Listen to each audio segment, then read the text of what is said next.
هو القرآن والفرقان، إليه تنصت الأكوان، وفيه تعطر الآذان والقرآن. الحمد لله الذي أنزل على عبده الكتاب هدى ورحمة للعالمين، واصطفى من عباده من يتدبر آياته ويعمل بها، فكانوا من أهل القرآن الذين هم أهل الله وخاصته. نحمده سبحانه ونشكره، ونشهد أن لا إله إلا الله وحده لا شريك له، ونشهد أن محمدا عبده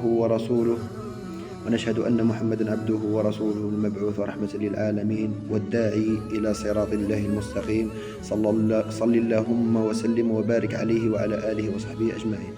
أما بعد، فيما أحباب القرآن، نلتقي اليوم في هذا المجلس المبارك لنعيش في ظلال كلام الله عز وجل مع شيخنا وحبيبنا في الله الشيخ سعيد حيو. مرحبا بك شيخ، كيف أحوالك؟ حياك الله وبياك وجعل الجنة مثواي ومثواك. شيخنا، نواصل مع سلسلة الأسئلة في أسئلة القرآن. شيخنا، بعد مسجد الوحدة وأنت في مسجد أبي حنيفة النعمان ورفقة الشيخ الدكتور عبد الكريم رقيق، وأنت في عامك الثالث، كيف كان أداؤك وعلاقة الناس بك في صلاة التراويح؟ الحمد لله رب العالمين، الحمد لله على نعمة الإسلام وكفى بها نعمة، الحمد لله على نعمة الإيمان وكفى بها نعمة، الحمد لله على نعمة القرآن والسنة وكفى بهما نعمة. وبعد، السلام عليكم ورحمة الله تعالى وبركاته.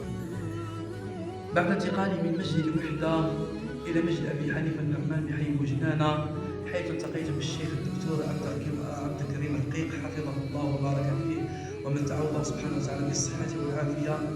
أكرمني ذلك الشيخ الكريم وهو اسم على مسمى، أكرمني بالصلاة التراويح في مسجد أبي حنيفة النعمان، وكان لقاء رائعا ومميزا، وكان جميلا وحاملا بالإيمان والتقوى، بحيث أنني صليت جل صلاة التراويح أنا وهو، إلا أننا ربما قد أعطينا بعض من الوقت إلى الشيخ محمد الإرشاد حفظه الله، الذي صلى معنا بعض الأيام أو بعض الأوقات فقط، لكن بفضل الله تبارك وتعالى أننا أتممنا تلك الصلاة أنا والشيخ الدكتور عبد الكريم رقيق حفظه الله طيلة شهر رمضان المبارك كامل. أما العلاقة التي ربما كانت بيننا وبين الناس هناك لم تكن علاقة إيجابية نوعا ما، وإنما كانت فيها بعض السلبيات، ولكنها ليس بالسلبيات الكثيرة. هناك من الناس وهذه كثيرا ما تحدث في مساجدنا، حينما يقوى أو ربما يكون هناك ازدحام كثير بين المصلين، ربما يكون الكلام والفوضى هناك في المساجد. هذا نوعا ما أثر علينا في بعض من الأحيان في صلاة التراويح. لكن أما العلاقة السطحية والعامة مع الناس كانت شبه إيجابية، لا نقول سلبية كاملة ولا نقول أيضا إيجابية كاملة، ولكن فيها بعض الغموض.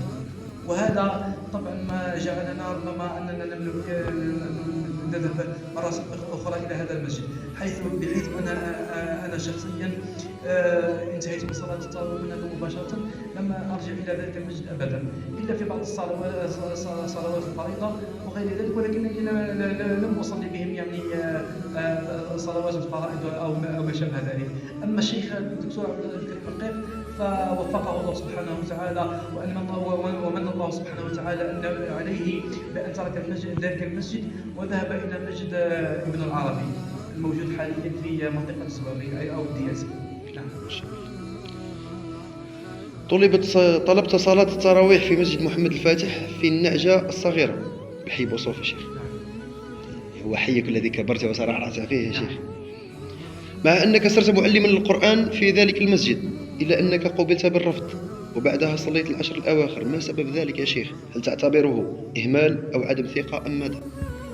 نعم، في سنة 2012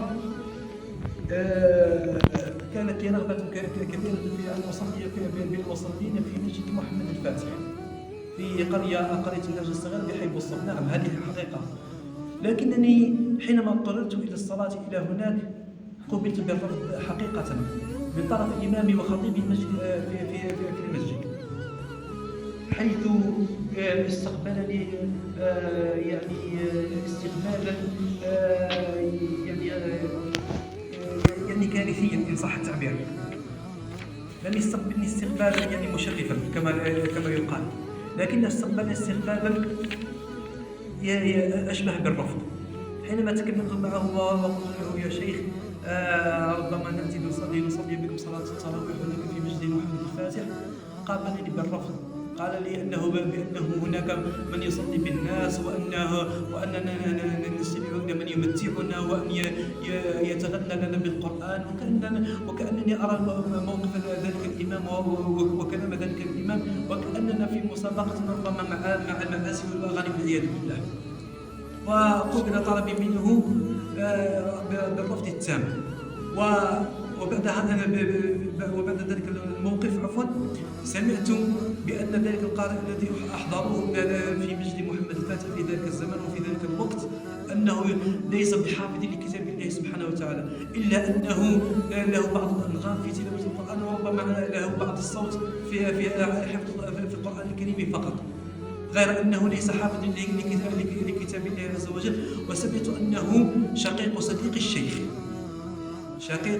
صديق شيخ المسجد، فلهذا قوبلت بالرفض.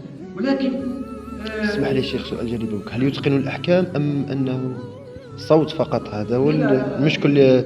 بعض القراء مع الأسف وبعض الناس مع الأسف يستمعون إلى الصوت وينسون الأحكام. مع الأسف الشديد ليس له أحكام، يقرأ بالصوت فقط، باللحن فقط.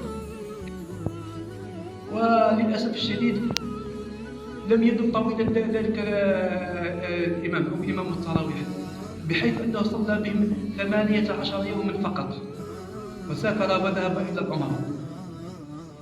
وبعدها لم يجد حتى من يصلي بهم في ذلك الوقت، لأنهم كانوا مصرين على إمام آخر ليس أنا. وحينما وجدوني في المسجد هناك يعني بأمر من ذلك الإمام، أي إمام المسجد الخطيب في ذلك الوقت، أمر بأنا شخصيا أن أصلي بالناس صلاة التراويح. بعدها أدرك أنني حافظ لكتاب الله سبحانه وتعالى، وكأنه كان يستغرب أمري، وكأنه أقول أنه كان لا يعرفني قدرا.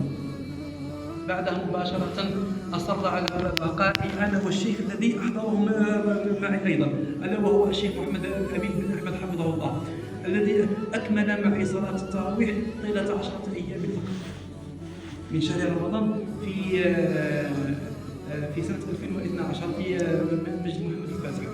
ومع الأسف الشديد أنا في ذلك الوقت معلم قرآن، مع أنني حينما يصل شهر رمضان لم أوفق في ذلك المسجد، وليس بطلب مني أو ربما برغبة مني أو غير ذلك، لأن إمام المسجد هو الذي دائما ما يبذل أشخاص آخرين ويتركني أنا للأسف الشديد، ولا حول ولا قوة إلا بالله.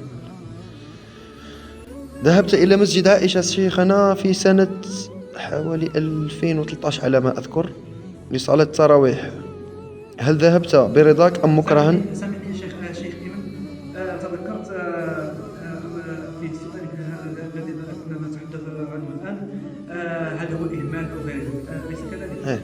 نعم، بل هو الإهمال برمته. هذا اللي نقدر نقول إهمال مع عدم ثقة شيخ؟ إهمال بعدم الثقة وهلم جرا. نعم. هدانا الله يا شيخ لما يحب ويرضى.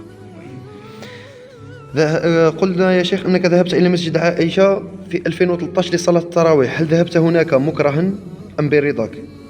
والله في حقيقة الأمر أقول أنني ذهبت مكرها، لأنني تعلقت بمسجد محمد الفاتح أيما تعلقت بذلك المسجد أيما تعلق، لأنني أسست في حلقات تحفيظ القرآن وأعلم في تحفيظ القرآن، ومع ذلك أهمش وأترك وأذهب إلى خارج المسجد وأذهب إلى مساجد أخرى. كيف لي أن أذهب يعني برضاي أو ما شابه ذلك؟ بل ذهبت مكرها. نفع الله بنا وبك يا شيخ.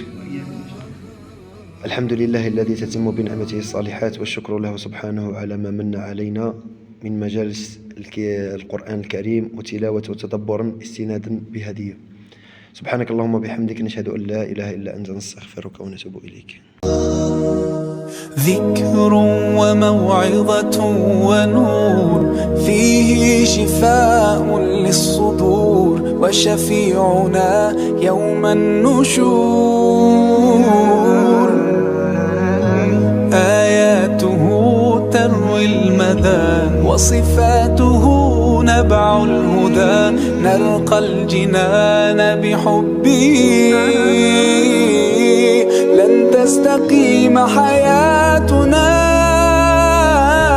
إلا به. هو القرآن والفرقان، إليه تنصت الأكوان، وفيه تعطر الآذان، والقرآن ضياء يملأ الآفاق، ونور يبعث الأشواق، وفيه محاسن الأخلاق، والقرآن